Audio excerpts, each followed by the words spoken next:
Hey, 5th and 6th graders, it's Mrs. Sandra here. And today we're going to talk a little bit about pop art, all right? And for this project we're going to be doing, it's going to be with computer editing. So we're going to do some photo editing, if you remember doing that last year. A slightly different project, so just giving you a good refresher as to what pop art is. All right, whoa. I'm moving around here. So what is pop art, okay? This happened around the 1950s, 1916s, so this is a really new art style compared to a lot of things we've studied, like cave art or the Renaissance. So this is very new art. And pop is short for popular culture. So it's like everyday things that you see around. So it can be advertisements on TV, it can be comic books, it could be your Nike swoosh, it could be things with brands. And the idea was it made fun of the art world, because if you think of art, traditionally, you think of paintings or sculptures or really like high quality type of art, and pop art's like, nope, anything can be art. So this is a really fun new idea that kind of challenged the way people thought at the time about art. And two really prominent or well-known artists from this time were Andy Warhol and Roy Lichtenstein. So here's a little bit about each of those.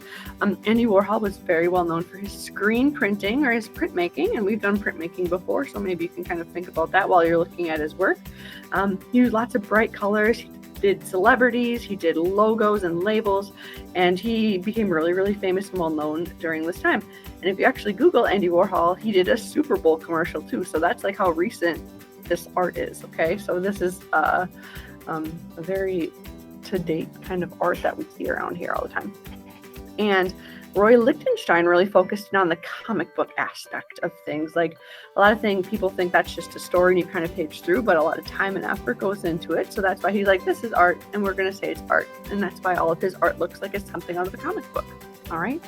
So I'm going to keep it short and brief here, because I want to start talking to you about how to get your project set up and what to do, because we are doing all of this going to be online. I'm not sure how long this is going to take, so it's going to be kind of a fun kind of learning along the way. So I'm going to actually switch screens here, okay, and I'm going to talk you through how to get your project set up.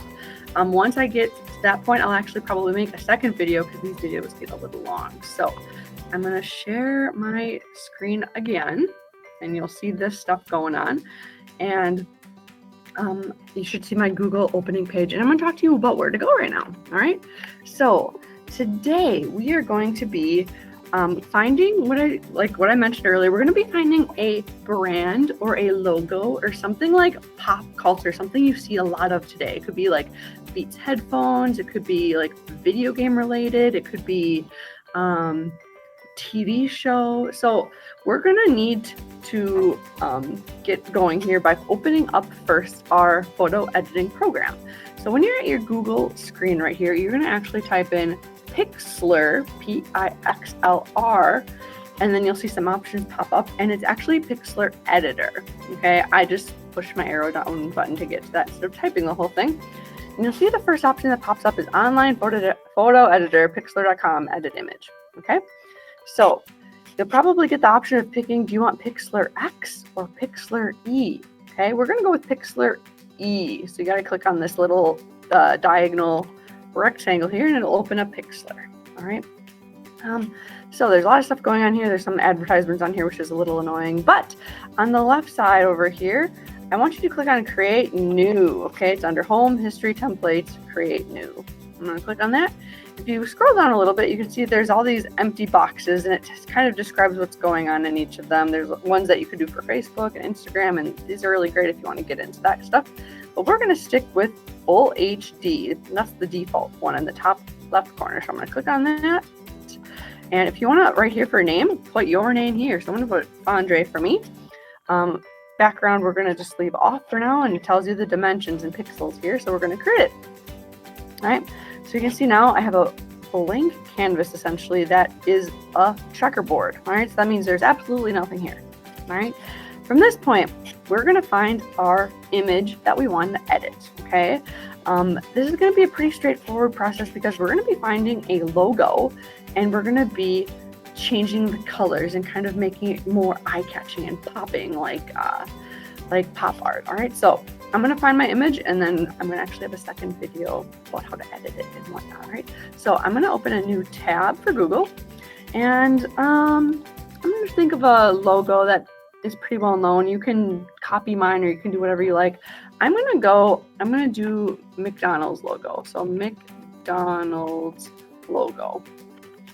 You might want to do Nike logo or Adidas logo or whatever you're looking for. Football logo, you can.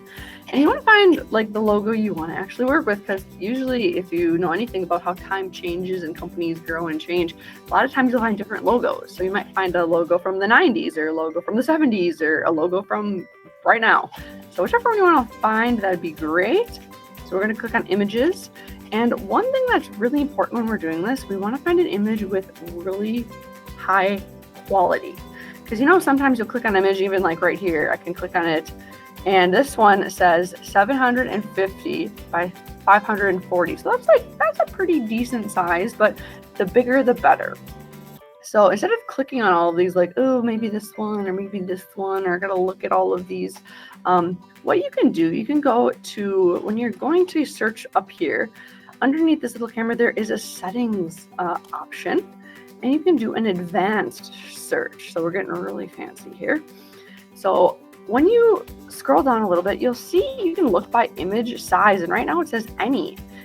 It would be awesome if you could go to larger than the 1024 option, okay? That means it's going to find the biggest quality photo possible. All right, and I'm going to do advanced search there. And automatically it's going to find the best images for you instead of having to look through all of those. All right, and I think I'm gonna stick with, let's see here, I'm gonna throw it back a little bit. We're gonna go for an old logo that we got.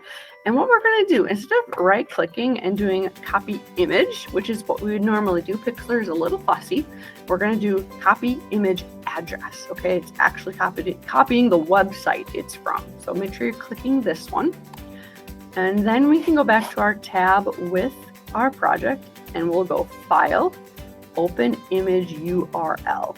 Okay, because we just copied that link we said. So in this box, you can either right click and you can paste it in. Okay, and there's where it was. Or you can go Control on your keyboard and the letter V. Does the same thing. Control V means paste. Okay, so hopefully this works. Holy guacamole, that is a huge image. I love it. So you can see from my navigate bar, this is humongous. It's taking up a ton of room, which is great. That's what we want, okay? But if you're at the point where like, oh man, this is off my size, what you can do, if you move it around, you'll see there's little boxes in the corners, all right? If you just click and drag it right now, it should still hold its correct proportion. And what I mean by that is, when I'm shrinking it down, it stays in this box shape. But if I would pull it from the side, I guess I have it locked in right now. If I did the free aspect right here, and if I started pulling it, then it gets kind of warped, and I don't want that. So I'm gonna get out of there. I'm gonna go back here, and I'm gonna do this all over again. I'm gonna go to fixed, so when I shrink it, it stays the same size. And that is generally speaking how we're gonna get your logo on the paper, or canvas, I should say. That's what we call it in this program. So from here, let me get back to here and stop presenting for just a moment, okay? So from here, I'm going to be starting a new video because I'm going to be getting into what I'm expecting you to do with this image, okay? So if you have any questions at this point, feel free to send me an email or to type in the Google Classroom or leave me a comment. I'd be happy to respond and help you out. But here's where we're going to stop for right now, and I'm going to pick up another video as to what to do next. All right, stay tuned.